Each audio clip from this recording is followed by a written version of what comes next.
There's some of you out there that probably wonder how you can afford all this stuff. You're looking at all these deer habitat improvements and what it takes on the land. And now I know you can go back and forth on leasing land, buying property, borrowing property, where you don't have to pay anything.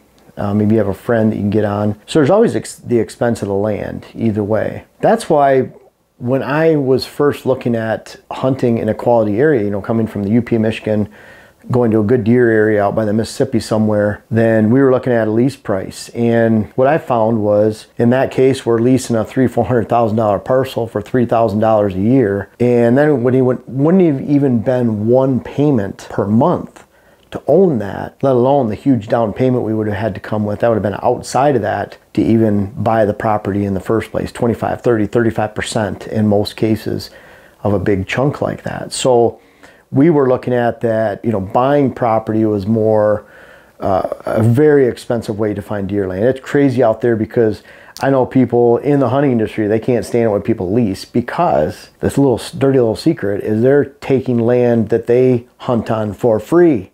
$200,000 parcel, they're hunting on it for free, and they get mad when you pay $2,000 a year. But they don't think anything of it if you buy it for hunting for $200,000. That's not a problem. You bought it. Oh, we just have to move. Someone bought it.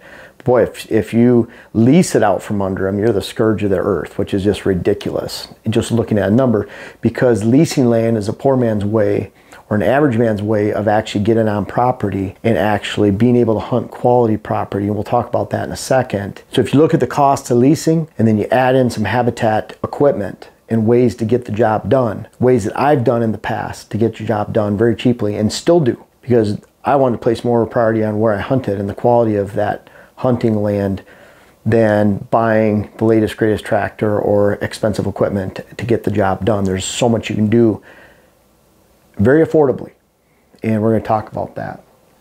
You know, first of all, you have to talk priorities. People say, well, I can't afford all this. I can't afford that $600 jacket or $400 jacket. I look at it like you can't afford not to. You buy a $100 jacket, $200 jacket, it rips out, doesn't wear more than 8-10 years, and you're buying another one, and buying another one, and buying another one.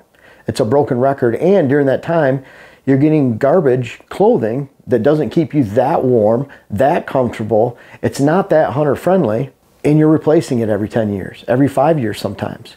So you buy something good, it lasts 20, 30 years, you get a lot more use out of it. It's just, you spend more money, you get more years, and you get more quality use throughout those years. Big difference. But when it comes to land and what you're doing, deer habitat, people say, I can't afford to plant food plots. I can't afford a chainsaw. I can't afford a sprayer from an ATV or an ATV. I can't afford a cul-de-sac or whatever it might be. But yet, they're in bowling leagues, golf leagues, ball leagues. They fish several weeks a year, various vacations, and they go out to eat every Friday, Saturday night. Go to the bar all the time, spend a lot of money, but they can't afford to plant a few $100s in food plots each year. So it's all about priorities, and I have no problem with that. Everyone chooses what they want to do, but don't complain about it. You know, likewise, I'm not going to say, man, I can't afford to be in a golf league.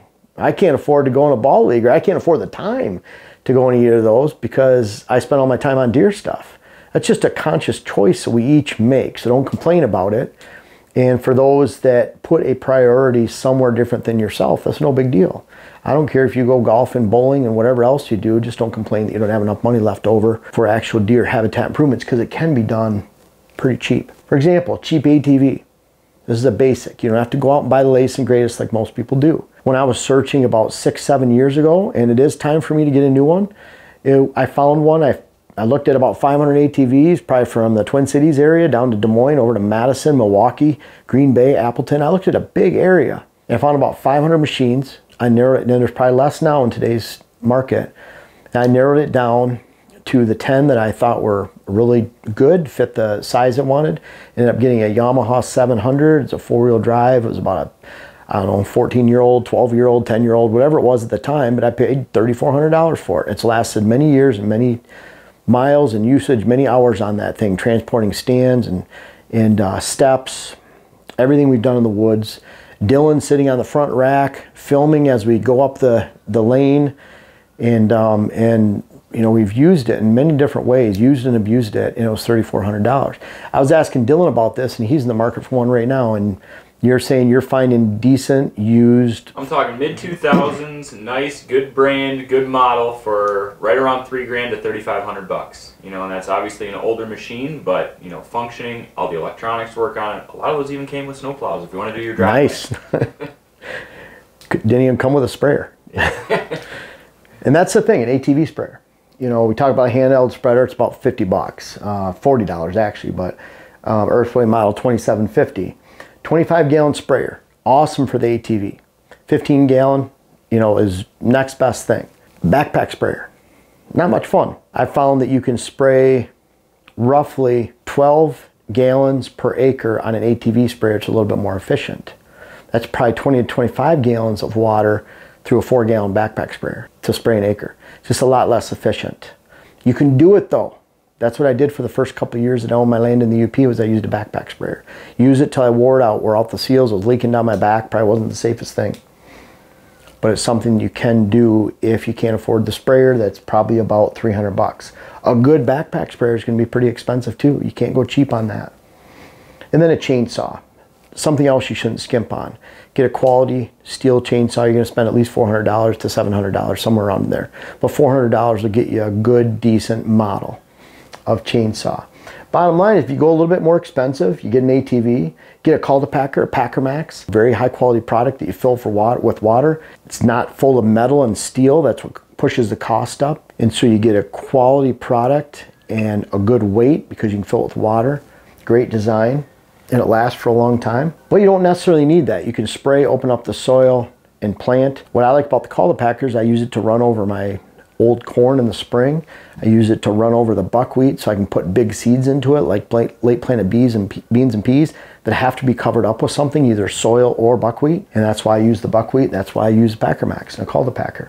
You don't have to have one. Cheap ATV, you don't have to have one. You can walk and spray with a backpack sprayer. If you go the El Cheapo route, which is getting a handheld spreader, a backpack sprayer, and a handheld spreader, you're gonna spend about $600. So not too bad, and you could still plant 2 1/4, 3 acres pretty efficiently and have a good planting. If you want to go the deluxe route where you're getting a cheap ATV, a Packer Max, handheld spreader, 25-gallon sprayer, or chainsaw, you're going to spend about $4,900. But these are things that last a very long time outside of the handheld spreader. I've put through one of those Earthway model 2750, 7,000 pounds of fertilizer, lime, and seed through in just 1 year. Eventually you burn out the gears on the inside. They're plastic. There's metal parts that rust on the inside and get corroded with the fertilizer and lime that you're putting through there. But everything else can last years. Chainsaw can last a decade or more if you keep care of it. 25-gallon backpack or sprayer for your ATV. I had one last for 20 years. It was a brand I bought back in '99. You know, simple sprayer. Cheap ATV might be able to last you 10 years or more. So there's a lot you can do. The Packer Max, who knows how long it'll last, decades. But they last a long time. You can replace parts on all those fairly easy, except for the handheld spreader. So you can go the deluxe route, somewhere in between. Like Dylan was pointing out, you know, the Packer Max, call the Packer in general. You don't have to have that. He'd rather have a 25-gallon sprayer on the ATV, as would I, than having the Cultipacker. That just means you're limiting yourself to certain seeds. You have to spray then more to open up the soil. You can't do rotations of buckwheat to put big seeds into, smash it down. So you have some huge advantages by using a Cultipacker in the seeds, but I did it for many, many years. We'd come down here for 10 years in Wisconsin and plant food plots just simply by spraying 3 times, 6 acres. Then we'd come back, we'd seed brassica, and then we'd come back again with rye. And we're seeding on that 3rd trip. We'd come back with rye, cover that up, add the fertilizer around Labor Day. And we had 4 trips down here, which cost a lot, time and money to get down here. But we did it all without expensive equipment, and it's pretty easy to get the job done, even if you're using a backpack sprayer, even if you're just walking and seeding. I seed all my acres by hand spreader every single year. Almost maybe a stubbornness to some point, but I like doing it, and it feels good to get that seed on the ground and to run around. It's a very quick process. This takes a lot of walking, not a really big deal.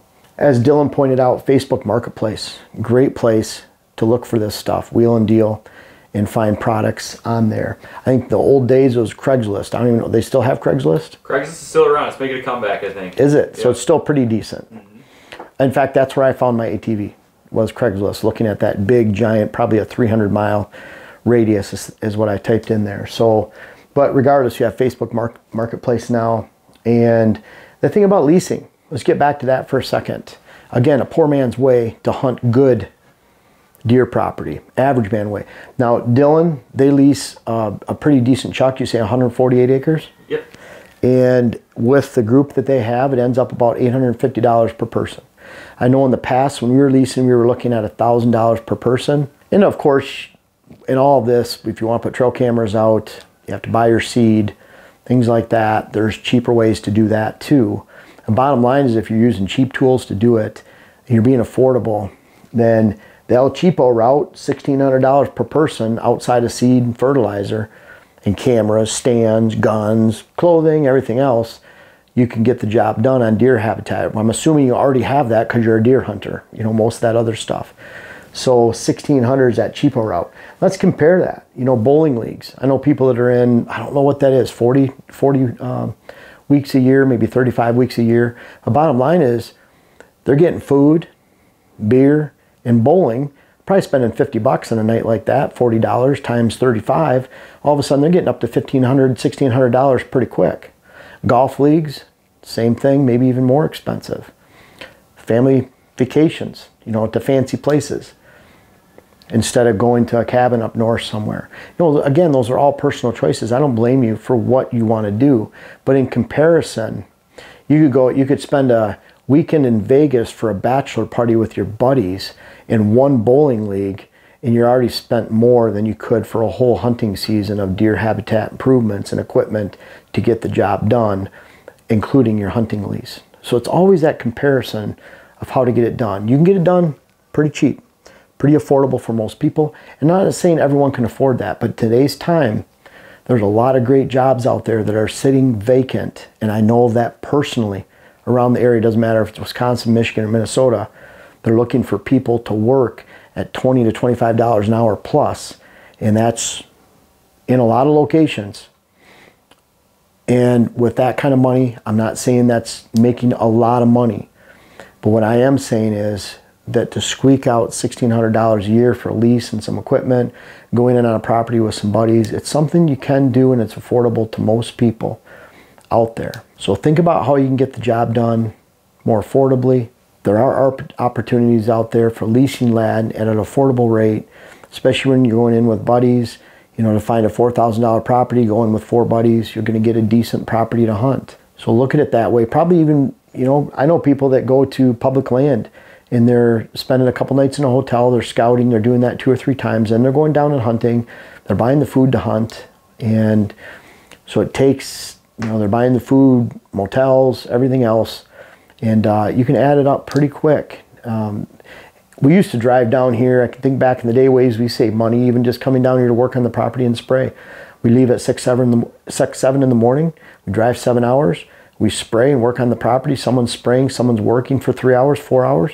We turn around, drive right back home. No hotels, cheap food, bring a little food with you when you come. Other ways, instead of getting down here at night and spending the night in a hotel, the first night we get down here at 4 in the morning, 3 in the morning, sleep in the truck, put your alarm on for 45 minutes, an hour, then you get up and hunt. I've done that out in Ohio, driving all the way there, 11, 12 hours, sleeping out in the woods for 45 minutes, setting the alarm and getting up and going hunting, so I didn't have to buy that first hotel. We've had many times where there's 2 of us. We end our hunting at 8, 9 o'clock at night. We pull out of there and we drive straight home 7 hours. Someone drives, we drive in shifts. We be safe about it if you're tired. We've stayed at family or friends, relatives on the way home.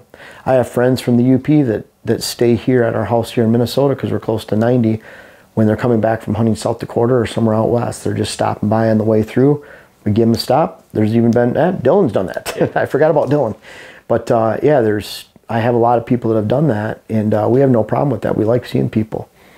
But there's cheap ways to get it done. Hope you consider those for this fall, for this hunting season, and just know there might be a lot more opportunity out there more affordably than you otherwise thought. Folks, I want to make sure you check out my web class video series, whether it's how to design your food plot program or how to design your property in general. And we have a new one coming out that'll be how to hunt the rut. But these bucks back here are a testament. Some of these bucks go back to 93. They're even in different states I urge you to check out those web classes that you can help yourself, help your land, help your hunt. The link is in the description. And also for those that have tried them out, I encourage you to offer some feedback in the comments below. Thank you.